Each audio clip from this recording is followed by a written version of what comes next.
E aí, tudo fantástico com você? Hoje eu vou fazer algo complicado, algo que desafia definições. Aliás, só para lembrar, definição significa estabelecer um fim para alguma coisa. Mas como é que a gente pode fazer isso quando se está falando da Weird Fiction? Respostas depois da vinheta. Vídeo novo no canal, você já sabe, já peço sua curtida para que esse vídeo circule ainda mais. Não se esqueça também, se você não está inscrito, quando acabar aqui, dá uma olhada nos outros vídeos do canal. Se gostar, então que tal assinar o canal Fantástico Cursos? Então vamos lá. As dificuldades de se falar da Weird Fiction já começam pelo nome. Como é que se traduz weird? É estranho? É insólito? É bizarro? É por isso mesmo que quando você traduz, você perde dimensões do que essa narrativa quer transmitir, que já se convencionou, mesmo em língua portuguesa, a chamar de ficção weird.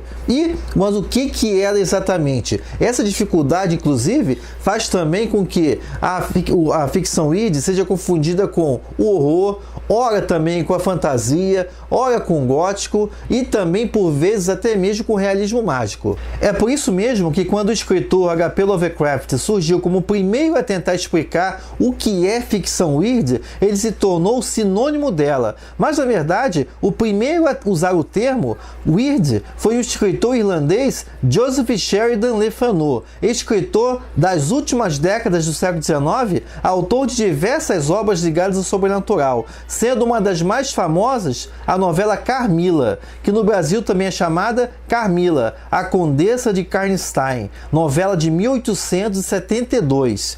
Novela essa que eu já falei aqui num dos vídeos do Fica a Dica, que serviu de base para o romance Drácula, de 1897, do Bram Stoker. E o que o Le Fanu estava fazendo quando usou o termo weird era sinalizar uma mudança na literatura do sobrenatural da época, das últimas décadas do século XIX, virada para o século XX. A gente está falando de uma época marcada por grandes inovações tecnológicas e científicas. É a teoria da evolução do Charles Darwin, são os estudos da mente humana, é a invenção da locomotiva, da luz elétrica, do telefone, e tudo isso exerceu um profundo impacto, não apenas em termos sociais, mas também culturais, afetando até mesmo a literatura, imprimindo uma mudança maior, um ritmo mais acelerado na cultura e também acabando por abalar a rigidez dos gêneros literários. Ou seja, não havia mais espaço para a crença no sobrenatural de origem religiosa,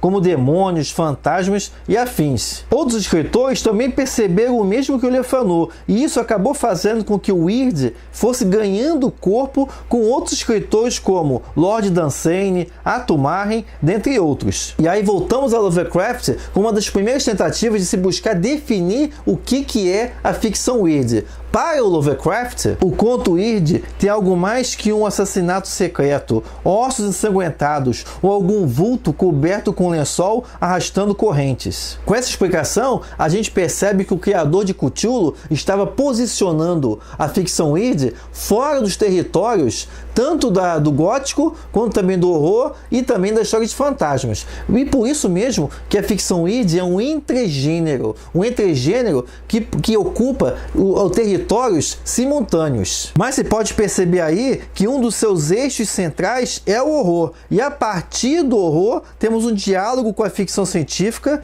e no caso a gente lembra do horror cósmico do Lovecraft, que eu falei no último vídeo, ou um diálogo com o horror com a fantasia, como nos contos do Lord Dunsany. Independente do diálogo, a ficção weird não faz uso de elementos recorrentes do gótico e do horror, como zumbis, vampiros e lobisomens. Ela faz uso de caminhos menos trilhados, buscando causar uma inquietude no leitor, também buscando abordar as angústias do seu tempo. Na América, a ficção weird alcançou um local de expressão na revista pulp Weird Tales, enquanto que na Europa a revista Der Orchidengarten, fundada em 1919, manteve o weird circulando na Europa. E à medida que o século XX foi avançando, a gente percebe que o Weird foi estabelecendo um diálogo maior com outras expressões narrativas, como o surrealismo, o decadentismo e a New Wave da ficção científica. Por isso mesmo, tirando os escritores que eu já comentei no vídeo passado, que lidaram com o Weird, no caso do horror cósmico, tem outros escritores que também flertaram com esse entregênero do fantástico, tais como o Ambrose Bierce, a Charlotte Perkins Gilman, o Franz Kafka, o Robert Bloch, o Ray Bradbury, Shirley Jackson e Jorge Luiz Borges. No fim do século XX, o Weird se segmentou, ou de acordo com alguns outros críticos, ele evoluiu para o New Weird, e que eu já falei aqui em outro vídeo, dá uma olhada aqui em cima, que tem como grandes representantes e mais conhecidos, por exemplo, o Jeff Vandermeer, autor da trilogia, que inclusive virou filme, com Aniquilação, e também o China Miéville, com romances como A Cidade e a Cidade e Estação Perdido. E eu vou deixar aqui embaixo na descrição do vídeo alguns contos, algumas sugestões de contos que aqui nessa coletânea, olha o tamanho dessa criança, tem 110 histórias aqui de Weird, em que a coletânea é essa, editado pelo Jeff Vandermeer, em que ele lista vários contos, vários autores que lidam com esse entregênero do fantástico. Então tem George R. R. Martin, tem Octavia E. Butler, tem Neil Gaiman. Vou deixar aqui embaixo indicações de contos que, segundo Vandermeer, tem essa leitura, essa dimensão do Weird.